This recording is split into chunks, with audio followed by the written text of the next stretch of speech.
Oke, kita balik lagi di Coming Tertis podcast. Ya ampun, bentar, kesalahan teknis sedikit. Kita balik lagi di Coming Tertis podcast episode 19 berarti. Eh hari gua tag, tepatnya hari ini adalah bertepatan dengan Hari Kemerdekaan Indonesia yang ke-80.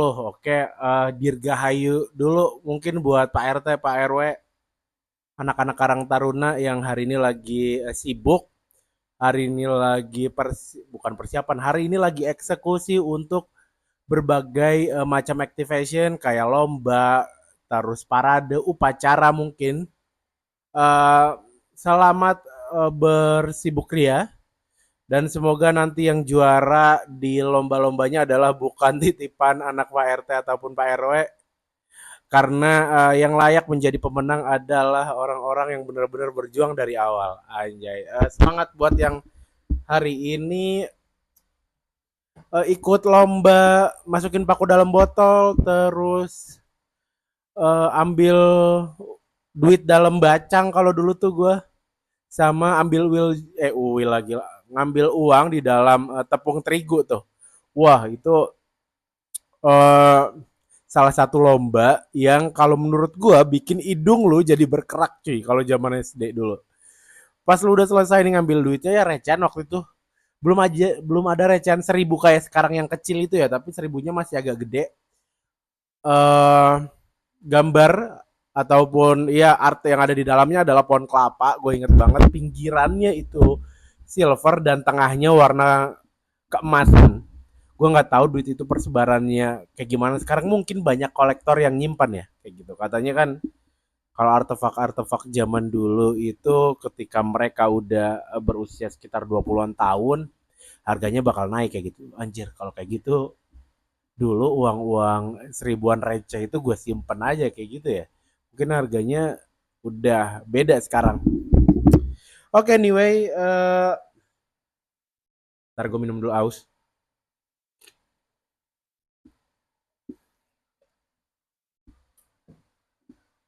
Sekali lagi HUT Dirgahayu RI ke-80. Hari Kamis kemarin bertepatan tuh aksi Kamisan yang keberapa gue lupa, dan juga gladi gladi di istana. Ya lu lihat sendiri gimana situasinya, dan ya kayak gitu kayaknya mungkin dunia ya bakalan terjadi ke apa ya, upside down-nya itu kelihatan banget kebaliknya di satu sisi dan sisi lain. Oke, anyway, uh, kemarin sekitar 3 atau 4 hari yang lalu lagi cukup rame soal salah satu musisi Indonesia yang berkolaborasi dengan penyanyi Korea. Bahkan gue penyanyi Koreanya aja nggak tahu kayak gitu. Gue nggak tahu orang Koreanya tahu itu penyanyi atau kayak gimana gitu. Mungkin teman-teman yang pada tahu soal fame dari penyanyi yang ngajak featuring Feby itu kayak gimana. Tapi ini adalah kesekian kalinya Indonesian Talent itu diajak collab sama penyanyi-penyanyi Korea kayak gitu. Mungkin kalau dilihatnya dalam konteks atau skup yang kecil kayak gitu, ya udah ini sekedar ya. Ini sekedar sebuah kolaborasi yang menyatukan dua dua penyanyi atau talent. Tapi kalau misalkan lu coba tarik agak jauh lagi, lu mundur 3 atau 4 langkah ke belakang, lu bakal ngeliat gimana di sini adalah satu strategi yang diterapin sama music promoter di Korea sana untuk nge-grab apa ya, market dan konsumen Indonesia, dan itu udah dilakuin dari zaman dulu kayak gitu. eh gua mencoba kali ini act as a strategic gitu, anjay, strategik di dunia musik, yang mana kayaknya kalau misalkan lu perhatiin music festival di Indonesia itu oke, udah semarak banget, abis itu udah heboh, dan musisi-musisi lokalnya bisa hidup dari situ kayak gitu. Bukan hanya bisa hidup tapi bisa kaya dari situ. Yang jadi pertanyaan adalah eh Apakah puas dengan market lokalnya sendiri?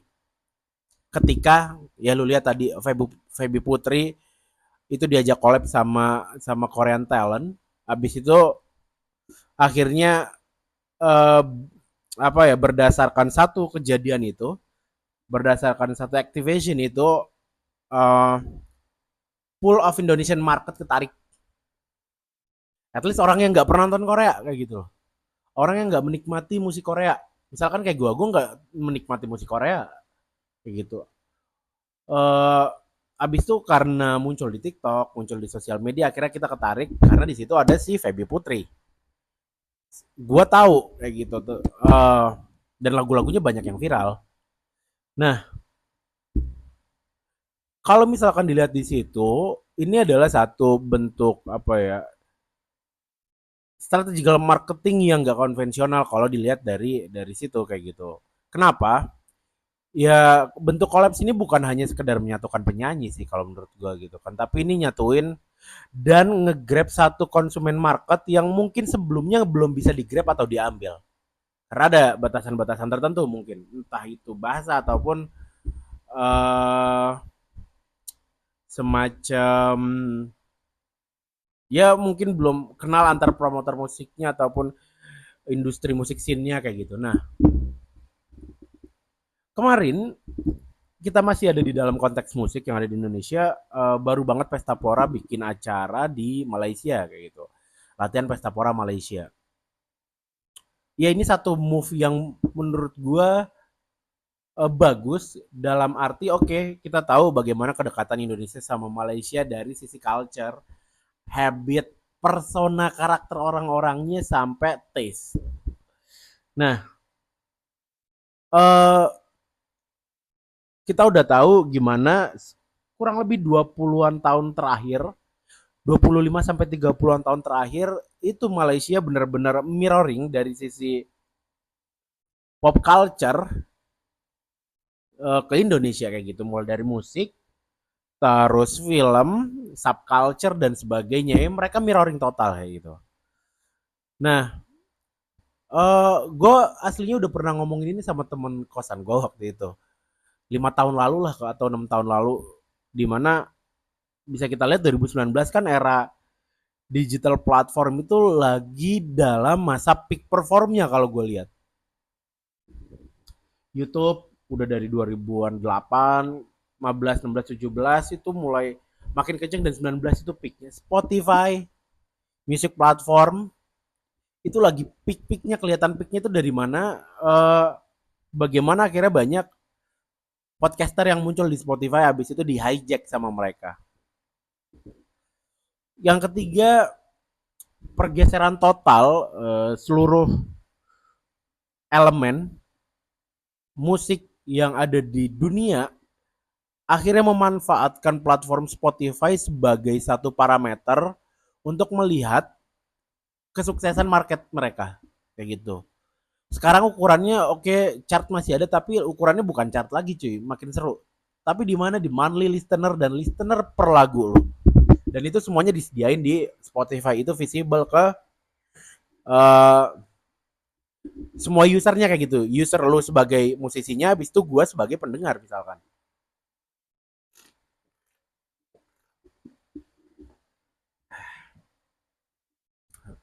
Apa sih tadi ngomong? Oh, oke, okay, soal kita ke Malaysia.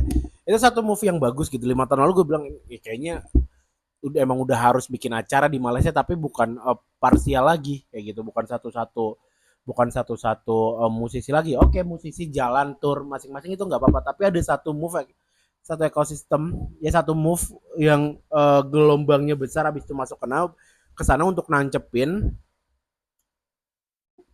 pengaruh abis itu bahwa ini market bisa besar. Nah itu terjadi di latihan Pesta Pora Malaysia kemarin kayak gitu. Gue udah bilang pas 2019 ini ke temen gue, ini kayaknya kalau misalkan bikin acara kayak inbox pagi gitu di sana di Malaysia habis itu uh, ya dahsyat, pagi-pagi di sana laku kayak gitu. Ya lihat aja lu Wali di sana kencang. Habis itu hijau daun bisa jadi di sana kencang juga cuy. Terus Armada kencang. Nah, itu kayaknya baru di ngelain manfaatin ketika Spotify Habis itu digital platform yang lain menunjukkan bahwa listener tuh banyak dari negara tetangga kita. Tapi apakah puas sampai di situ ketika lu ngelihat ini satu move market pop di sisi musik itu hasilnya bisa ngeluas lagi. Kita kasih contoh case yang lain.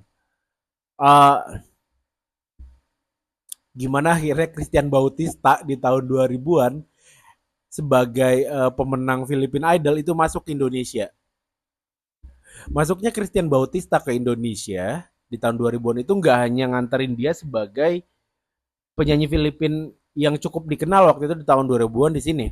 Tapi nge-grab orang-orang Indonesia pengen tahu juga musik Filipin tuh kayak gimana. Ya kurang lebih 11-12 kayak Indonesia lah. Tapi kedua negara ini sama-sama memiliki gengsi satu sama lain untuk infiltrasi marketnya kayak gitu. Indie pop di sana gede, habis itu ya pop global musisi di sana juga sering datang kayak gitu. Lihat aja gimana kira musisi banyak yang datang ke Filipina, Thailand juga di sebelahnya dan seterusnya gitulah.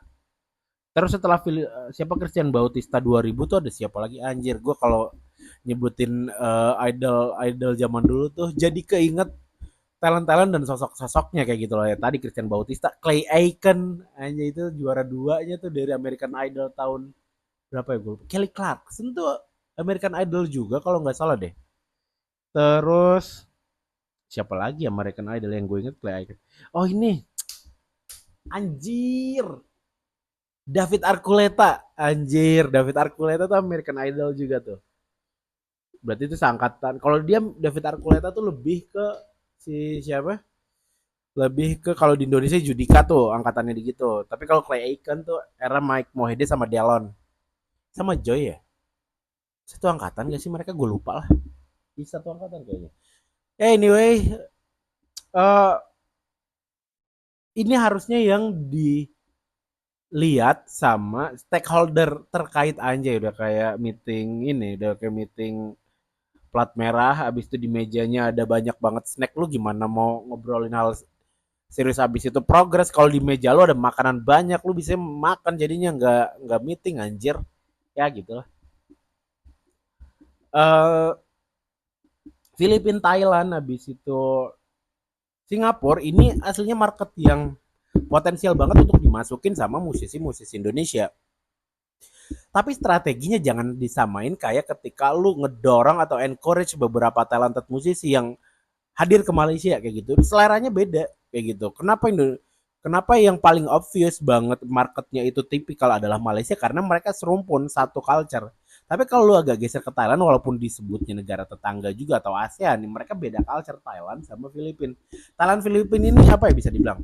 Expose-nya terhadap musik habis itu pop culture seiringan dan di satu sisi bisa jadi one step progress instead of Indonesia kayak gitu. Kayak di film ya lu lihat aja banyak film-film Thailand yang di mungkin lebih terkenal scene-nya dibanding Indonesia kayak gitu. Terus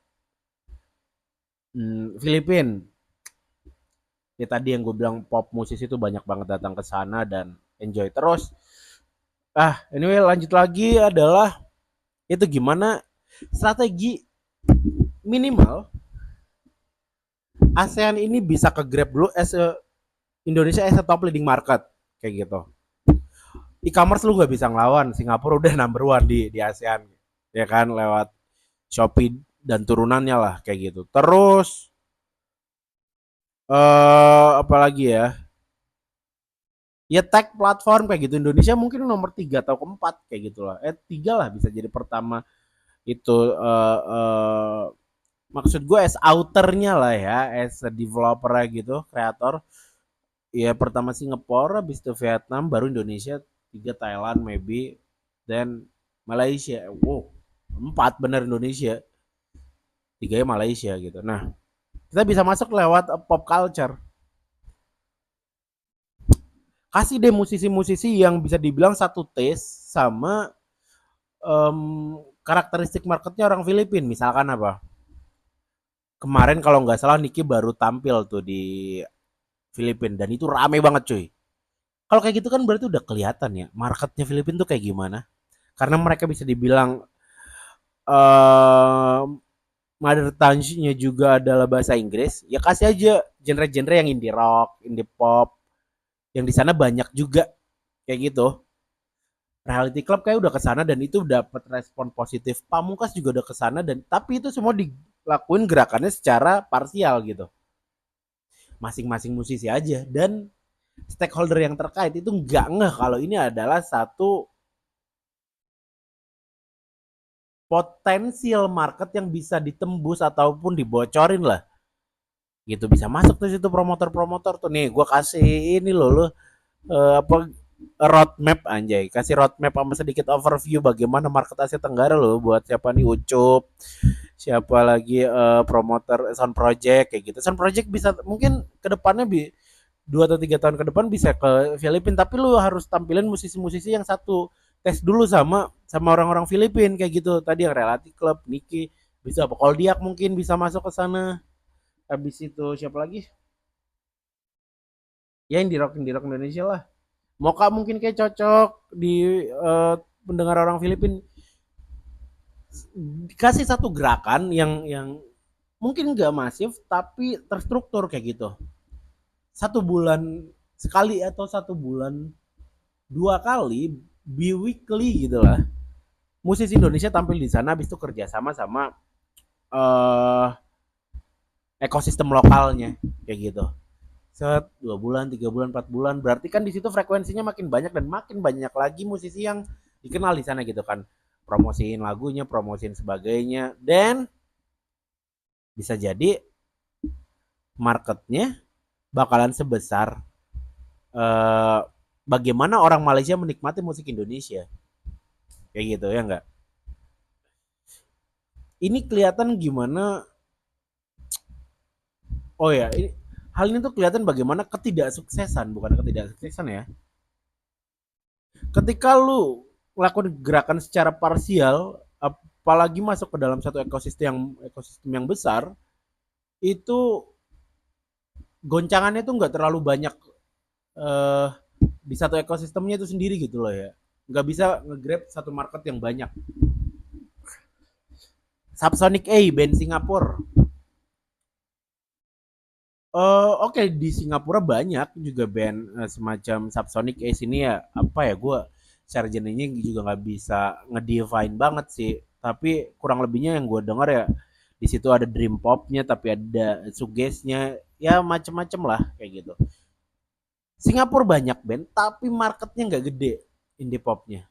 Akhirnya apa? Ke Indonesia dia, ya nggak, keliling Indonesia karena banyak, nyaris di seluruh Indonesia nikmatin indie pop udah sekarang cuy, ada bandnya masing-masing gitu. Dan ya itu dulu kayaknya ya buat awal, Feby Putri yang di hijack, bukan hijack ya, yang diajak collab sama musisi Korea itu bukan sekedar ajakan kolaborasi satu lagu tapi narik satu market yang lebih luas masuk ke market mereka dan itu dinikmati akhirnya dalam konteks keuntungan kayak gitu. Yaudah, itu dulu kali di episode 19 di episode 19 kita ketemu lagi di next episode. Kayaknya next episode gue bakal tag di Klaten sama Jogja. Gua bakal collab sama kemungkinan The Tribes dan temen gue Zulfana gitu. Thank you, bye, ciao.